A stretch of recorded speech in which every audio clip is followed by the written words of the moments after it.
حضرت سیدنا زید بن اسلم رضی اللہ تعالی عنہ فرماتے ہیں، میرے والد نے بتایا کہ ایک مرتبہ حضرت سیدنا عمر بن خطاب رضی اللہ تعالی عنہ لوگوں کے درمیان جلوہ فرما تھے کہ اچانک ہمارے قریب سے ایک شخص گزرا جس نے اپنے بچے کو کندھے پر بٹھا رکھا تھا۔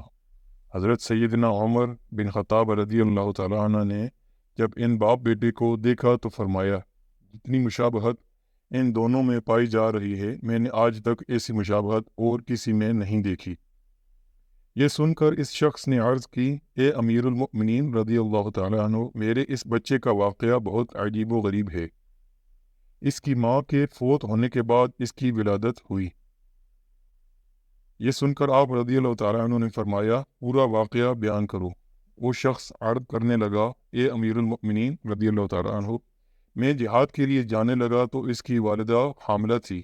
میں نے جاتے وقت دعا کی، اے اللہ عز و جل، میری زوجہ کے پیٹ میں جو حمل ہے میں اسے تیرے حوالے کرتا ہوں، تو بھی اس کی حفاظت فرمانا۔ یہ دعا کر کے میں جہاد کے لیے روانہ ہو گیا۔ جب میں واپس آیا تو مجھے بتایا گیا کہ میری زوجہ کا انتقال ہو گیا ہے۔ مجھے بہت افسوس ہوا۔ ایک رات میں نے اپنے چچا زاد بھائی سے کہا، مجھے میری بیوی کی قبر پر لے چلو۔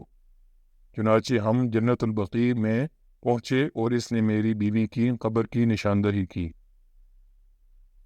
جب ہم وہاں پہنچے تو دیکھا کہ قبر سے روشنی کی کرنیں باہر آ رہی ہیں۔ میں نے اپنے چچا زاد بھائی سے کہا، یہ روشنی کیسی ہے؟ اس نے جواب دیا، اس قبر سے ہر رات اسی طرح روشنی ظاہر ہوتی ہے، نہ جانے اس میں کیا راز ہے۔ جب میں نے یہ سنا تو ارادہ کیا میں ضرور اس قبر کو کھود کر دیکھوں گا۔ چنانچہ میں نے پھاوڑا منگایا۔ اب یہ قبر کھودنے کا ارادہ ہی کیا تھا کہ قبر خود بخود کھل گئی۔ جب میں نے اس میں جھانکا تو اللہ عز و جل کی قدرت کا کرشمہ نظر آیا کہ یہ میرا بچہ اپنی ماں کی گود میں بیٹھا کھیل رہا تھا۔ جب میں قبر میں اترا تو کسی ندا دینے والے نے ندا دی، تو نے امانت اللہ عز و جل کے پاس رکھی تھی، وہ تجھے واپس کی جاتی ہے۔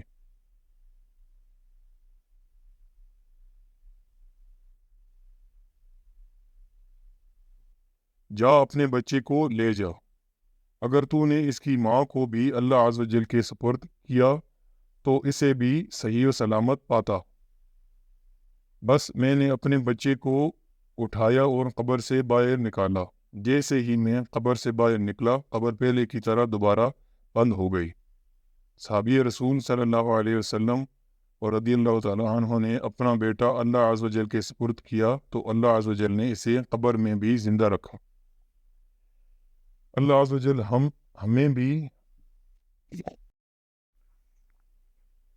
عز و جل ہم بھی اپنا ایمان تیرے سپرد کرتے ہیں، تو ہمارے ایمان کی حفاظت فرمانا اور ہمارا خاتمہ بالخیر فرمانا، آمین۔